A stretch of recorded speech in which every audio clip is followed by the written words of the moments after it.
Hello students. तो बाल राम कथा का 4th चैप्टर आज हम लोग डिस्कस करने जा रहे हैं, जिसका नाम है राम का वन गमन, है ना।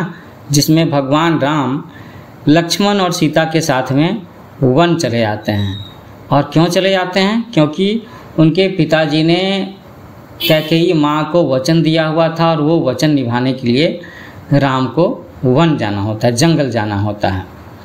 तो पीछे हम लोग 3 चैप्टर पढ़ चुके हैं। पहला चैप्टर था अवधपुरी में राम, जहाँ पर हम लोगों ने राम के जन्म की कहानी सुनी और उनके बचपन की बातें सुनी। दूसरा चैप्टर था जंगल और जनकपुरी में राम, जिसमें कि राम विश्वामित्र जी के साथ में उनके यज्ञ की रक्षा करने के लिए जंगल में जाते हैं, जहाँ पर विश्वामित्र जी उन्हें ज्ञान, हथियार चलाने के बारे में बहुत सारा ज्ञान वगैरह देते हैं।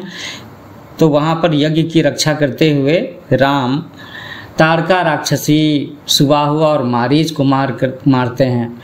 इसके बाद विश्वामित्र जी के साथ में वो जनकपुर जाते हैं, जहाँ पर वो शिव जी का धनुष उठाते हैं, सीता जी के साथ उनका ब्याह होता है।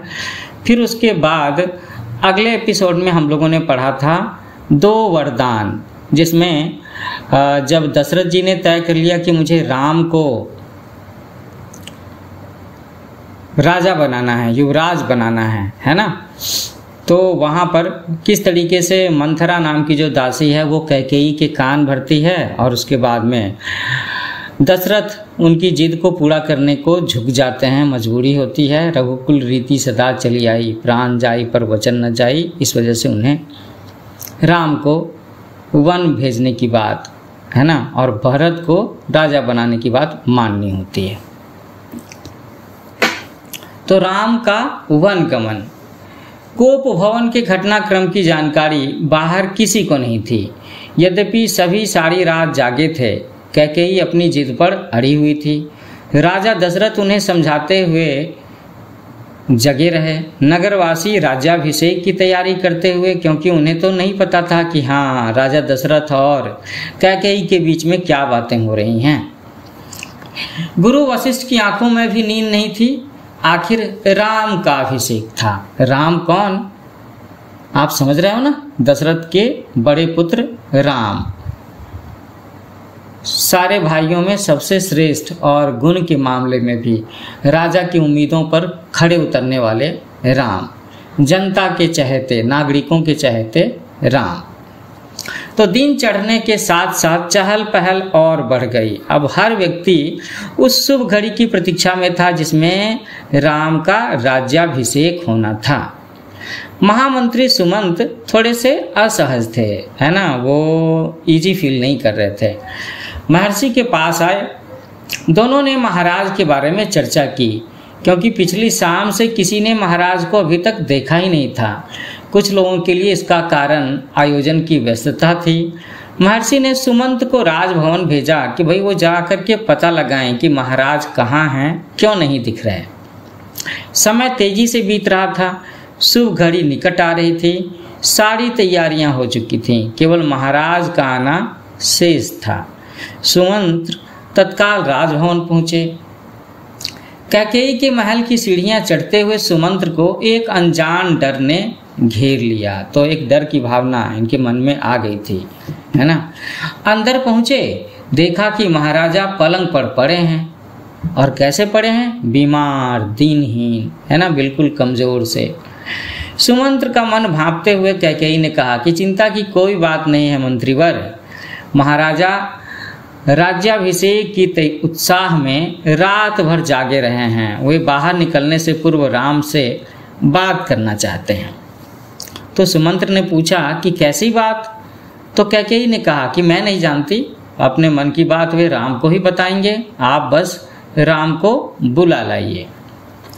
दशरथ ने बहुत क्षीण स्वर में, है ना, बहुत धीमे स्वर में राम को बुलाने की आज्ञा दी। अब सुमंत्र के मन में कई तरह की आशंकाएं आ रही थी, है ना, तरह तरह की बातें कि क्या बात है, क्या बात है, पर वो उन्हें टालते रहे। राम के निवास के बाहर भारी भीड़ थी। लक्ष्मण भी वहीं थे। भवन को सजाया गया था, उसकी चमक दमक देखने योग्य थी। सुमंत्र को वहां देख करके थोड़ा सा कोलाहल बढ़ गया। लोगों के लिए ये एक संकेत था कि शायद राज्याभिषेक के लिए राम को आमंत्रित किया जा रहा है।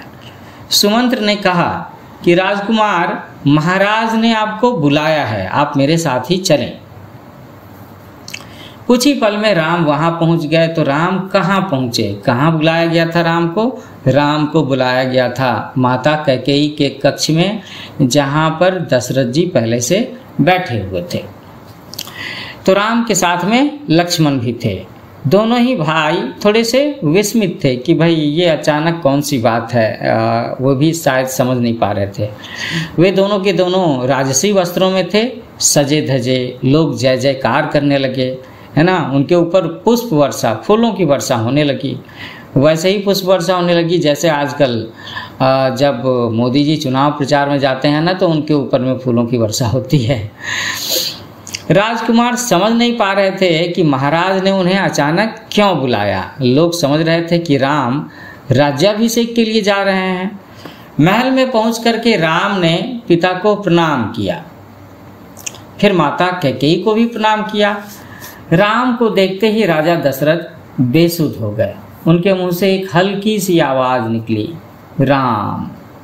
उन्हें होश आया, तब भी वे कुछ बोल नहीं सके, है ना। तो मतलब उनकी जो स्थिति है वो अभी भी नॉर्मल नहीं थी, वो अभी भी सब कॉन्शियस थे, पूरी तरह से होश में नहीं थे। तो थोड़ी देर तक वहां पर चुप्पी रही। एकदम से असहज सन्नाटा, कोई समझ नहीं पा रहा था कि ये क्या बात है, क्या हुई। और आखिर दशरथ क्या कहते कहते बेहोश हो गए। तो कोई कुछ नहीं बोला। तो राम ने पिता से पूछा कि क्या मुझसे कोई अपराध हुआ है? कोई कुछ बोलता क्यों नहीं? आप ही बताइए माते। तो माते शब्द यहाँ पर कैकेयी माँ के लिए है कि जब राम को लगा कि भाई दशरथ नहीं बोल पा रहे, तबीयत ठीक नहीं लग रही, तो उन्होंने माँ से पूछने की जरूरत समझी। अब कैकेयी ने कहा, क्या कहा कि महाराज दशरथ ने मुझे एक बार 2 वरदान दिए थे। मैंने कल रात वही दोनों वर मांगे जिससे वो पीछे हट रहे हैं, है ना। वो उन दोनों वरदान को देने से मना कर रहे हैं, ऐसा कहा। यह शास्त्र सम्मत नहीं है, रघुकुल की नीति के विरुद्ध है। कैकेयी ने बोलना जारी रखा। कैकेयी ने बोलना जारी रखा।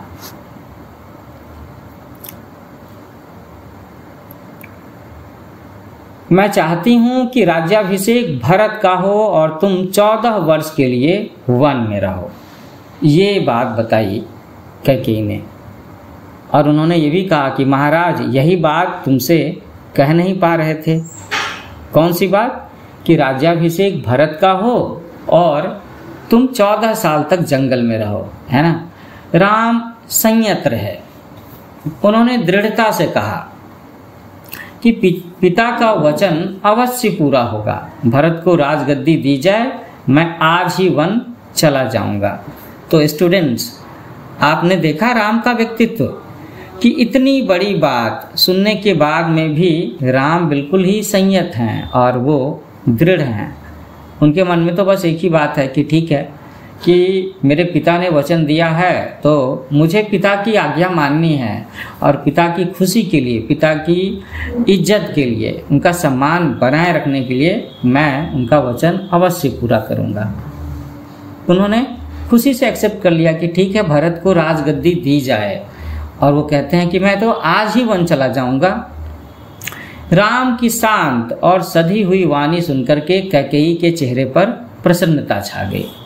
उनकी मनोकामना जो पूर्ण हो गई। राजा दशरथ चुपचाप सब कुछ देख रहे थे, बिल्कुल स्पंदनहीन। स्पंदनहीन होने का मतलब ऐसा है कि जैसे शरीर तो है लेकिन शरीर में जान नहीं है, प्राण नहीं है। कैकेयी की ओर देखते हुए दशरथ जी के मुंह से एक शब्द निकला, धिक्कार, है ना, धिक्कारना। कैकेयी के महल से निकल करके राम सीधे अपनी माँ के पास गए। तो यहाँ पर अपनी माँ का मतलब है कौशल्या माँ। उन्होंने माता कौशल्या को कैकेयी भवन का विवरण, है ना, वहाँ की पूरी डिटेल्स स्टोरी उन्होंने सुनाई और अपना डिसीजन भी बताया। कि राम वन जाएंगे, और राम वन जाएंगे ये बात सुनकर के कौशल्या सुध-बुध खो बैठी, है ना। जिस तरह की स्थिति दशरथ जी की हो रही थी, अब थोड़ी सी कुछ वैसी स्थिति कौशल्या माँ की होने लगी। लक्ष्मण अब तक शांत थे, लेकिन वो क्रोध से भरे हुए थे, है ना। उनके मन में बहुत तेज गुस्सा था। आप जानते हो ना कि इसमें राम तो भगवान विष्णु के अवतार हैं, और लक्ष्मण किसके अवतार हैं मालूम है? लक्ष्मण शेषनाग के अवतार हैं।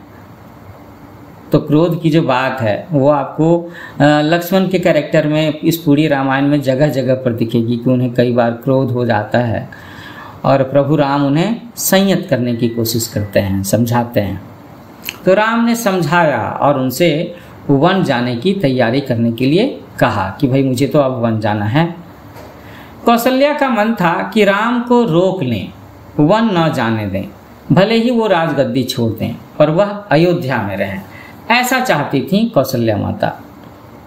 उन्होंने कहा कि पुत्र, यह राजाज्ञा अनुचित है। राजाज्ञा का मतलब है राजा की आज्ञा, उसे मानने की आवश्यकता नहीं है। ऐसा कह करके कौशल्या माँ ने समझाना चाहा, आखिर वो भी तो माँ थी। राम ने उन्हें नम्रता से कहा, वेरी पोलाइटली, कि यह राजाज्ञा नहीं, पिता की आज्ञा है ना। उनकी आज्ञा का उल्लंघन मेरी शक्ति से परे है। This is beyond my limit, ऐसा कहा। So you just bless me, आप मुझे आशीर्वाद दें। इधर लक्ष्मण से राम का संवाद, राम का डायलॉग, बातचीत जारी रहा। राम ने वन गमन को भाग्यवश आया उलट फेर कहा, है ना। क्या कहा राम ने कि भाई ये तो नसीब, भाग्य है ना, में जो लिखा हुआ था उसके हिसाब से ये बात है, जो हमें पहले से पता नहीं था। लक्ष्मण इससे सहमत नहीं थे, वो बिल्कुल भी एग्री नहीं थे, वे इसे कायरों का जीवन मानते थे। उन्होंने राम से कहा कि आप बाहुबल से अयोध्या का राज सिंहासन छीन लें, देखता हूं कि कौन विरोध करता है। तो कितना गुस्सा था लक्ष्मण के मन में, आप इस डायलॉग से समझ सकते हो उस बात से कि उन्होंने राम से कहा, अपने बड़े भाई से कहा कि आप चाहें तो, है ना, युद्ध क्षमता का परिचय देकर के अपने बाहुबल से अयोध्या का राज सिंहासन छीन लें, मैं आपके साथ में हूं, ऐसा कहने की उन्होंने कोशिश की। लेकिन राम तो राम ठहरे। वो उन्होंने कहा कि अधर्म का सिंहासन मुझे नहीं चाहिए, है ना, मुझे अधर्म का सिंहासन नहीं चाहिए, मैं तो वन जाऊंगा, मेरे लिए तो जैसा राज सिंहासन वैसा ही वन। तो कितना बड़ा हृदय है राम का, आप सोचने की कोशिश करो, अंदाजा करने की कोशिश करो कि ऐसे लोग होते हैं क्या, और आजकल के बेटे क्या इस तरह की बात को बर्दाश्त करेंगे। तो कौशल्या ने स्वयं को संभाला। अब उन्होंने कहीं ना कहीं अपना मन बना लिया कि भाई मेरे बेटे राम ने जो बात सोच ली है, जो वचन दे दिया अपने पिताजी की आज्ञा पूरा करने का, तो वो तो करके ही ठानेगा। वो उठी और उन्होंने राम को गले लगा लिया। अब वे भी राम के साथ वन जाना चाहती थी। कौशल्या माता राम के साथ वन जाना चाहती थी, तो राम ने मना कर दिया, कहा कि भाई मेरे जो पिताजी हैं दशरथ जी, जो आपके पति हैं, वो तो वृद्ध हैं, उनको आपके सहारे की बहुत ज़्यादा ज़रूरत है। तो कौशल्या ने राम को विदा करते हुए कहा कि जाओ पुत्र, 10 दिशाएं तुम्हारे लिए मंगलकारी हों, मैं तुम्हारे लौटने तक जीवित रहूंगी। तो स्टूडेंट्स, ये जो आशीर्वाद है कौशल्या माँ का, आप देखो इसमें कितनी बड़ी बात है। वो कहती हैं कि जाओ पुत्र, ये 10 दिशाएं, है ना, दाएं बाएं ऊपर नीचे चारों कोने, ये सब के सब दिशाएं तुम्हारे लिए मंगलकारी होंगी, तुम्हारे लिए शुभ होंगी। और उन्होंने ये भी कहा कि मैं तब तक जीवित रहूंगी जब तक कि तुम लौट करके नहीं आ जाते। ऐसा हृदय होना चाहिए माँ का। तो कौशल्या भवन से निकल करके राम सीता के पास गए और सारा हाल बताया अपनी पत्नी को, और राम ने सीता से विदा मांगी कि भाई मुझे तो अब जंगल जाना है।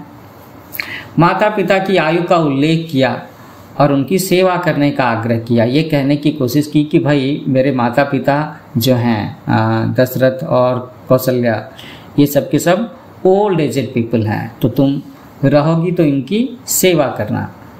उन्होंने कहा कि प्रिय तुम निराश मत होना, 14 वर्ष के बाद हम फिर मिलेंगे, ऐसा कहा राम ने सीता से।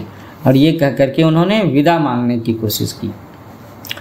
राम के वन गमन का समाचार तब तक राम के आने से पहले सीता के पास नहीं पहुंचा था।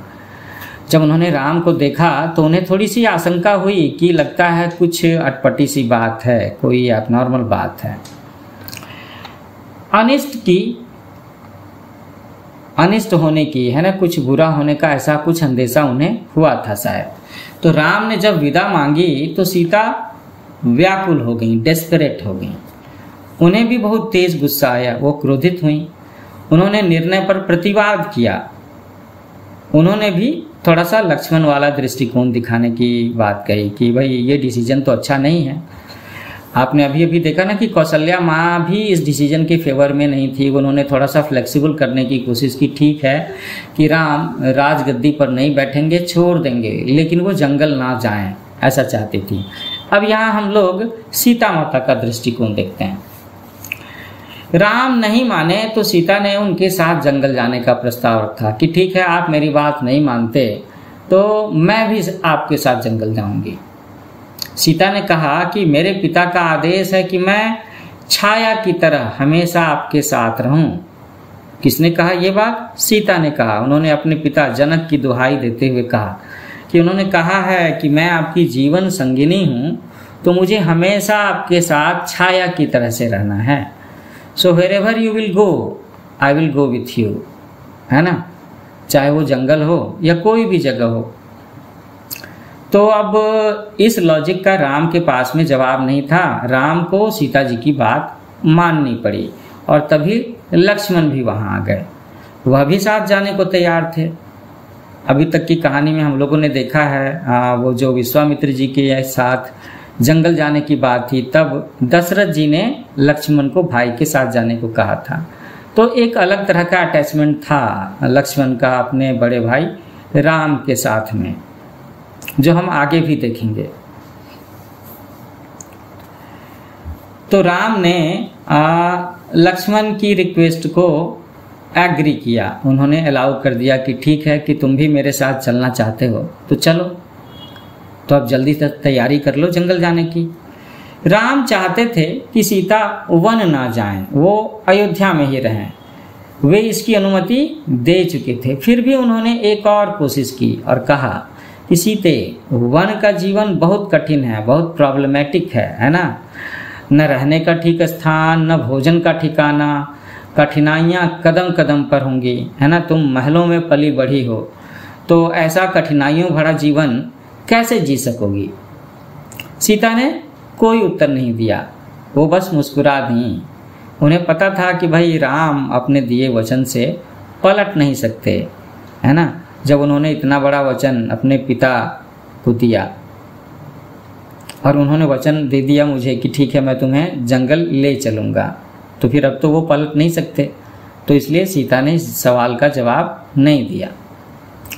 राम वन जा रहे हैं तो जंगल में आग जैसे फैलती है ना, वैसे ही ये समाचार पूरे नगर में फैल गई। अब नगरवासी दशरथ और कैकेयी को धिक्कार रहे थे, बुरा भला कह रहे होंगे। आज के समय की बात कहते तो कहते कि भाई गालियां दे रहे होते। तो जो अयोध्या नगर के लोग थे वो अपने राजा दशरथ और कैकेयी को धिक्कार रहे थे कि अभी कुछ देर पहले जहां पूरे शहर में, नगर में उत्सव की तैयारियां जोर शोर से चल रही थी, वहां पर एक उदासी ने घर बना लिया। सबका चेहरा लटका हुआ, सारी साज सज्जा फेल। सड़कें गीली थीं। सड़कें कैसे गीली थीं? तो नगरवासियों के आंसुओं से गीली थीं। उन्हें ये अन्याय भरा निर्णय कहीं से भी जस्टिफाइड नहीं लग रहा था ना कि भाई राम जो कि इतने अच्छे हैं, जिनके राज्याभिषेक की बात कल तय हुई थी, अब आज उन्हें वन जाने को कहा जा रहा है। सबकी इच्छा थी कि राम सीता वन न जाएं। वे सब के सब नगर के लोग रोकना चाहते थे पर बेबस थे। राम, सीता और लक्ष्मण जंगल जाने से पहले पिता का आशीर्वाद लेने गए तो महाराज दशरथ दर्द से कराह रहे थे, है ना। उनकी तीनों रानियां वहीं थी, मंत्री भी आसपास खड़े थे। मंत्रीगण रानी कैकेयी को अब भी समझा रहे थे कि वो अपना डिसीजन चेंज कर लें, जो वचन उन्होंने राजा दशरथ से लिया था उसको विड्रॉ कर लें, चेंज कर लें, ऐसा कुछ। वे सब के सब शुद्ध थे, बिल्कुल शुद्ध, एनॉयड थे, पर तर्क का साथ नहीं छोड़ना चाहते थे। ज्ञान, दर्शन, नीति, रीति, परंपरा सब का हवाला दिया उन्होंने, लेकिन कैकेयी अड़ी रही। शी वाज ऑब्स्टिनेट, है ना, बिल्कुल जिद पर अड़ी रही। राम ने कक्ष में प्रवेश किया तो दशरथ में जीवन का संचार हुआ। मतलब राम को देख करके उनका मन थोड़ा सा हर्षित हुआ, तो जैसे लगा कि उनके शरीर में जान आ गई। वे उठ करके बैठ गए। उन्होंने कहा कि पुत्र, मेरी मति मारी गई है, मेरी बुद्धि मारी गई है, मैं विवेकहीन हो गया हूँ, मैं वचनबद्ध हूँ, ऐसा निर्णय करने के लिए विवश हूँ, पर तुम्हारे ऊपर कोई बंधन नहीं है। तुम चाहो तो मुझे बंदी बना लो और राजकाज संभालो, ये राज सिंहासन तुम्हारा है, केवल तुम्हारा। ऐसा कहा दशरथ ने, क्योंकि वो भी जानते थे कि उन्होंने मजबूर होकर के जो वचन लिया है, वचन निभाने की बात कही है, वो गलत है। और हम लोग जान ही रहे हैं कि राम दशरथ को कितने ज़्यादा प्रिय थे, प्राणों से भी प्यारे। तो पिता के वचनों ने राम को झकझोर दिया। वो काफ़ी दुखी हो गए, परंतु उन्होंने नीति का साथ नहीं छोड़ा। उन्होंने इस बात का ख्याल रखा कि रघुकुली रही सदा चली आई, प्राण जाए पर वचन न जाई। और इस वचन को निभाने के साथ साथ दशरथ और अयोध्या, रघुकुल की मान सम्मान की बात भी तो जुड़ी हुई थी ना। तो आंतरिक पीड़ा आपको ऐसा कहने पर विवश कर रही है, मुझे राज्य का लोभ नहीं है, मैं ऐसा नहीं कर सकता, आप हमें आशीर्वाद देकर के विदा करें। विदाई का दुख सहन करना कठिन है, ये दुख आपका भी है और ये दुख मेरा भी है, तो इस विदाई के दुख को और ना बढ़ाएं। ऐसा कहा श्री राम ने दशरथ जी से। अब इसी बीच रानी कैकेयी ने राम, लक्ष्मण और सीता को वलकल वस्त्र दिए। वलकल वस्त्र क्या होता है कि वनवासी लोग जैसा कपड़ा पहनते हैं ना, जैसा ड्रेस, वो वाली ड्रेस। राम ने अपना राजसी वस्त्र उतार दिया, है ना। उन्होंने जो अपना रॉयल ड्रेस पहना हुआ था उतार दिया। उन्होंने तपस्वियों के वस्त्र पहन लिए। सीता को तपस्विनी के वेश में देखना सबसे अधिक दुखदायी था। आप जानते हो ना कि हिंदू धर्म में महिलाएं बचपन से लेकर के वृद्धावस्था तक वो श्रृंगार में रहना पसंद करती हैं। रंगीन साड़ियाँ, माथे पर सिंदूर, कानों में, नाक में, गले में, है ना, जो भी ज्वेलरी की हैसियत रखती हों उतना वो ज्वेलरी पहनना पसंद करती हैं। अच्छे कुलीन कपड़ा पहनना पसंद करती हैं। तो सीता, जिनकी शादी अभी अभी कुछ दिनों पहले हुई थी और उन्होंने तपस्विनी का ड्रेस पहना हुआ था, तो ये कई लोगों से देखा नहीं जा रहा था। महर्षि वशिष्ठ, है ना, जो अभी तक शांत थे, अब उन्हें क्रोध आ गया। उन्होंने कहा कि सीता वन जाएगी तो सब अयोध्यावासी उसके साथ जाएंगे।